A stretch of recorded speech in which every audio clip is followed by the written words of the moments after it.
He's a member of our sister congregation in Lewis, Delaware, the Uufs of Southern Delaware. And Gina served as worship committee chair, worship associate, which means she's sitting here critiquing everything that I've done so far, stewardship chair, membership committee, land and building co-chair, board member, mostly as president for 10 years, and pastoral care co-chair. Is there anything you haven't done? I'm giving up eventually. She is a retired educator for 35 years in a middle school, the last 10 years as assistant principal in Lancaster County, Pennsylvania, in the middle of Amish country there. And at this point, I'm going to turn the microphone over to Jean. Thank you so much.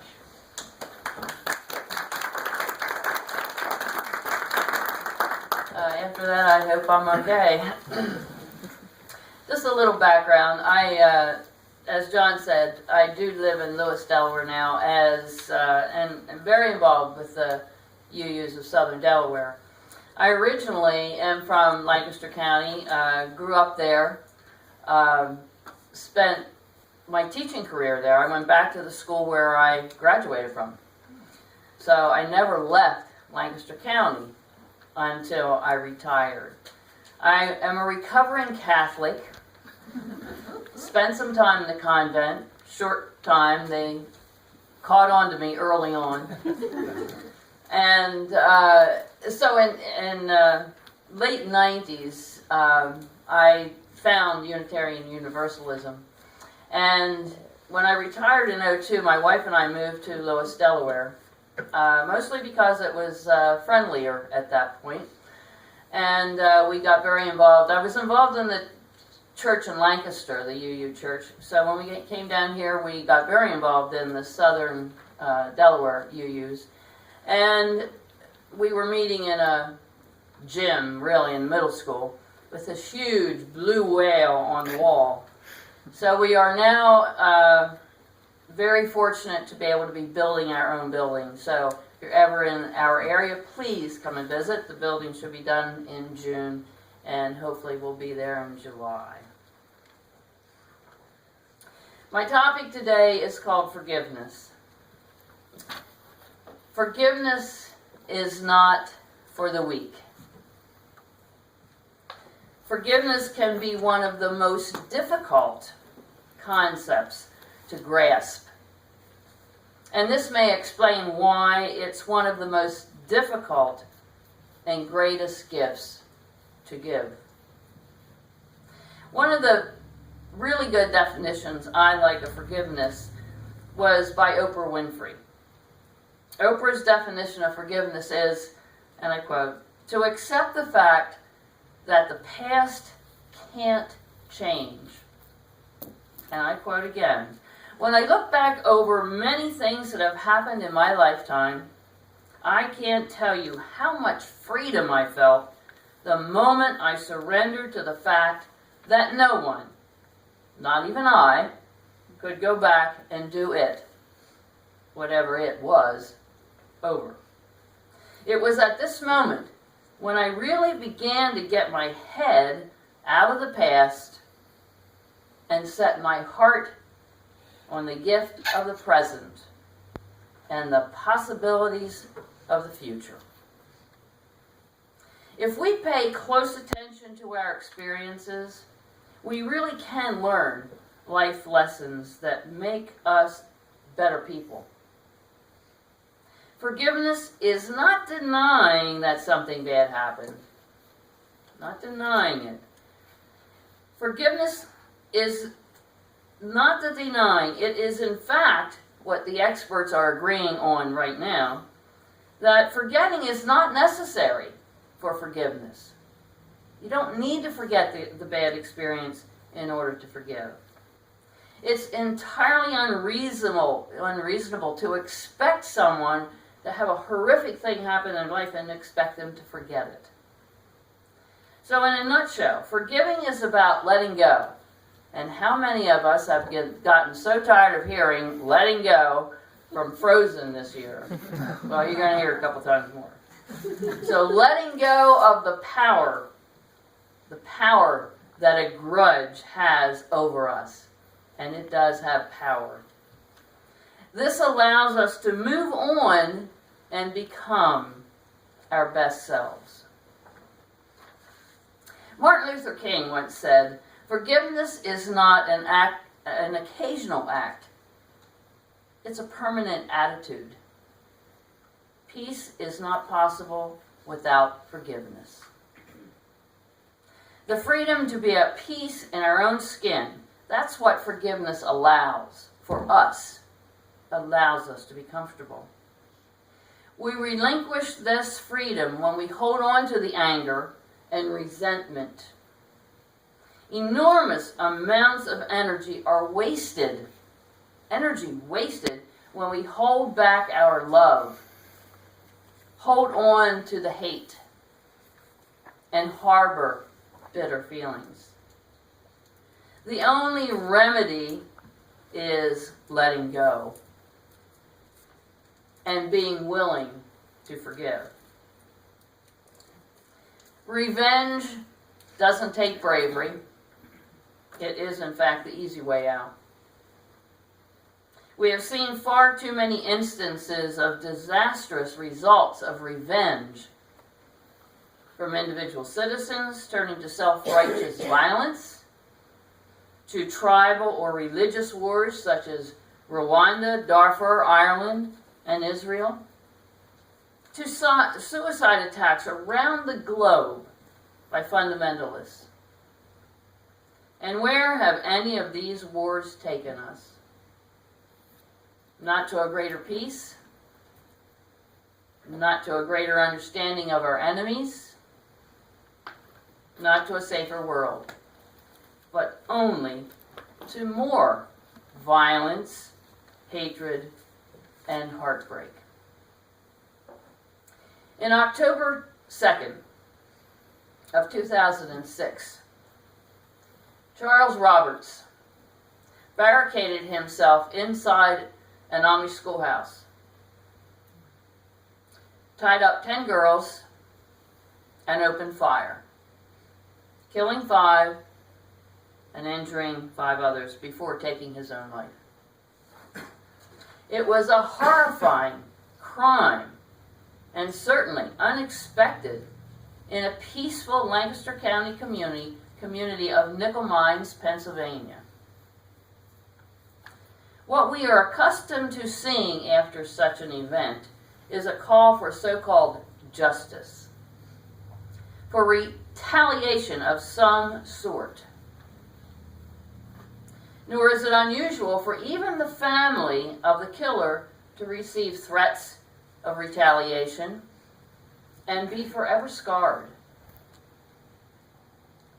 But that is not what we witnessed in this event.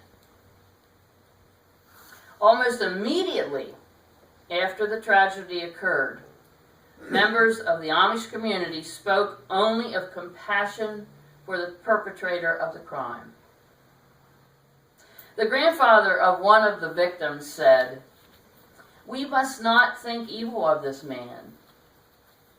And another told CNN, "I don't think there's anybody here that wants to do anything but forgive, and not only reach out to those who have suffered a loss in that way, but to reach out to the family of the man who committed these acts."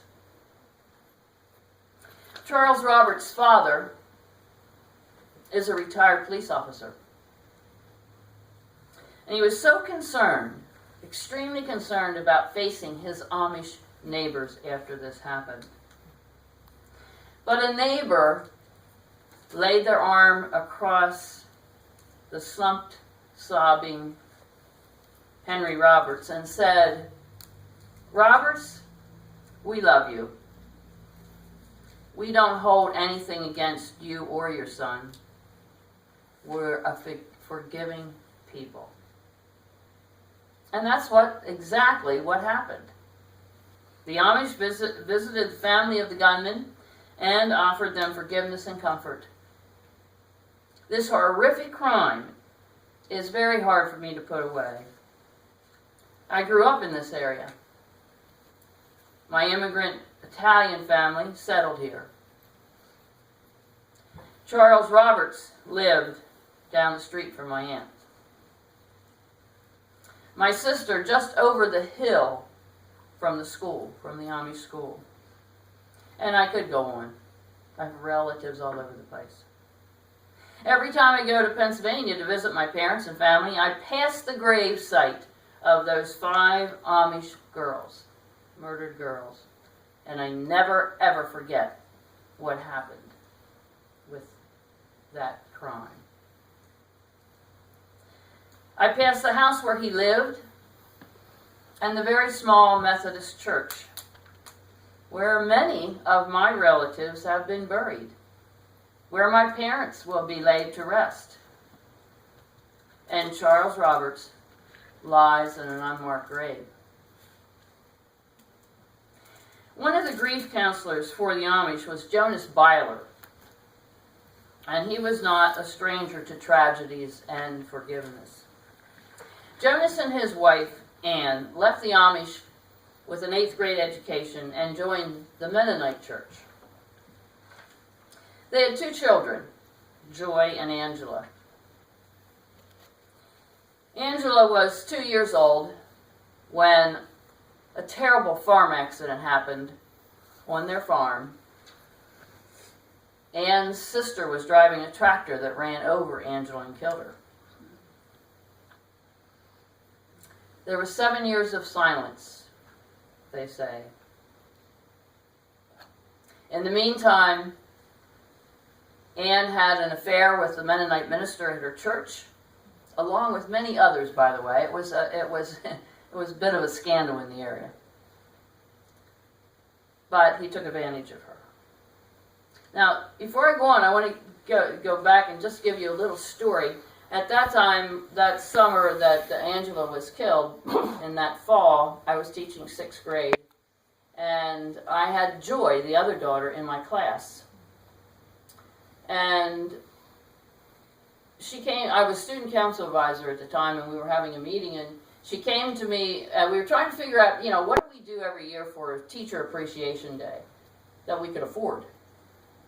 And she came to me one day and she said, I have an idea. My mom and I have been making these pretzels in the kitchen every week, and my mom sells them at the market. And I think if I say I'll help, she will make a pretzel for everybody, all the teachers. 60, 70 pretzels for the faculty. I said, that sounds wonderful, but, make sure your mother's okay with this. And she came back and she said, we'll get up at 4 o'clock in the morning and we'll bake the pretzels and we'll bring them over. They did. They were individually wrapped. And I want you to know that they were some of the first Auntie Anne's pretzels that anybody ever tasted. They were wonderful. Now, this woman, with an 8th grade education, selling pretzels at the farmer's market, built this business to a $293 million international business. She has since given back over and over to the community. She still lives down the road from my parents. It's been wonderful. And she wrote a book called A Twist of Faith. In the book she says, I struggled to forgive God, to forgive my husband for not being there for me, and continue to struggle to forgive the pastor who took advantage of my situation at the time. But the hardest one to forgive is me. I realized if I want to be whole, I've got to forgive Annie Byler. 9 years later, since this tragedy occurred, the school's been torn down, and it's been rebuilt behind some houses, and if you didn't know that it was there, you would never find it. You wouldn't even recognize the field where the school was originally built. It's protected from the road and tourists who come to look.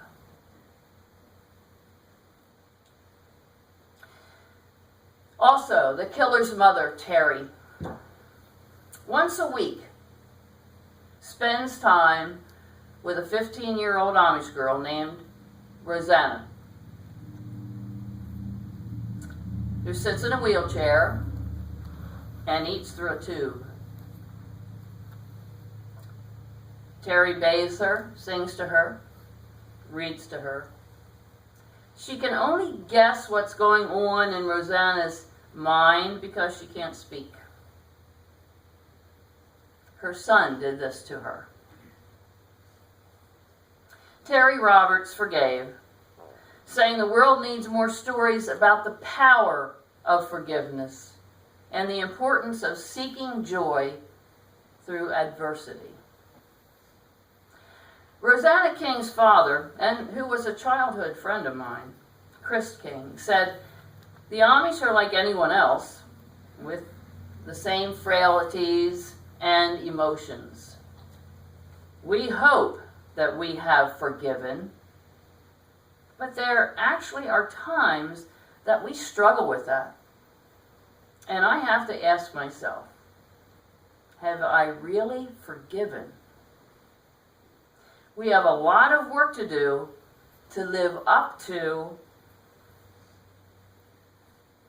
what I felt. Live up to what the people say and they brag about us. Live up to that. Everyone's been talking about this forgiveness thing, and I felt that was putting a lot of weight on our shoulders to live up to that. It's a difficult practice of letting go that we must embark on if we are to move through our angers and resentments, our fears and distrust.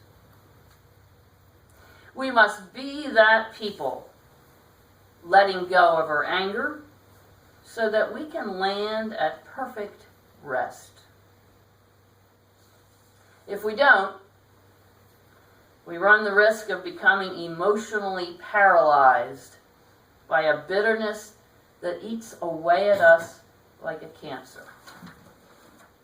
Too many times, instead of opening our hearts to understanding and compassion, we nurture our hurt and anger, and it becomes stronger within us.